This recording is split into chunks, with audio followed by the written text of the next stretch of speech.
How are you, crew? In this video, we're going to install insulation for the workshop. We're continuing with the woodworking workshop series. I'm going to use a product that's a bit unusual, which is sheep's wool. I got this wool from around here in the Los Lagos region with Bob, who's a New Zealander who has lived in Chile for many years with his wife Elena, who's Chilean. The wool they sold me was relatively clean. Although not washed, that's important to mention since unwashed wool has quite a strong smell. Later on, I'll show you what I did to solve that.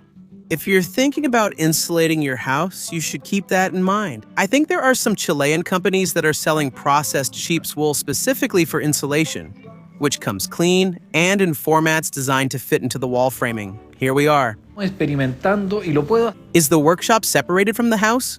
Because honestly, the smell doesn't bother me. In fact, I even kind of like it. I ended up buying 80 kilos of wool, and I think I'll need about 40 kilos more to finish the workshop. 120 kilos in total. I bought it at 1,000 pesos per kilo. If I spend 120,000 pesos, it will have turned out much cheaper than my calculations I did with mineral wool and fiberglass. With mineral wool, I think I had estimated about 280,000 pesos. From what I found out, the R value, or thermal insulation capacity, of sheep's wool is comparable to the R value of mineral wool and fiberglass. But sheep's wool insulates noise better, which is what interests me most for this workshop we're building. I'm going to leave you a link with the study, and I'm going to put it in my pocket. The sheep's wool. If anyone has more info, please share in the comments. This is my first time using this material, so I'm learning. To prevent the presence of insects, especially moths, which really like wool, I sprayed this product on the partitions before putting in the wool before closing the walls. Anyway, I will spray again after a couple of hours. I made this invention to control the smell a bit and to keep moths away in the future. I mixed 1 part white vinegar with 2 parts water and added 15 drops of this lavender oil. It scares away moths and, besides, gives off its scent.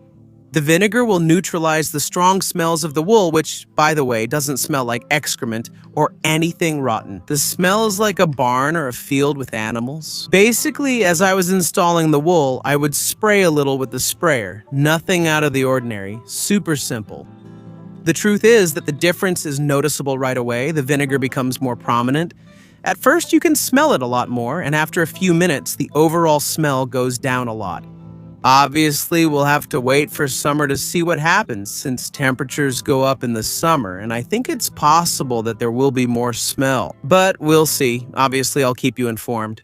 I thought of putting a string in a zigzag pattern to hold the wool in place, and it worked really well. A lot of staples and a lot of meters of string or cord, but both materials are relatively cheap, so no problem. This task was very relaxing for me. I went around covering all the holes and corners methodically, not pressing too hard, but not leaving any empty spaces. I think the main concerns that may arise are the following: moths, mice, smell, and fire. For moths, I think the ideal would be to soak the wool when it's being washed in some specific product, something specific for that to eliminate any possibility of insects or moths being present. I hope that my fumigation in this case will be enough. For mice, you have to prevent them from getting into the building, just like you would in any house. Mice make nests in almost all types of insulation. The key is not to let them in. First of all, maybe they like sheep's wool more, but if they can't get through droppings or the smell, you can solve it by washing the wool. I didn't do it, but the liquid we prepared reduced the smell significantly, though it didn't go away completely. Time will tell. And regarding fire, wool behaves quite well. It's naturally flame-resistant, although a bit less than mineral wool and glass wool.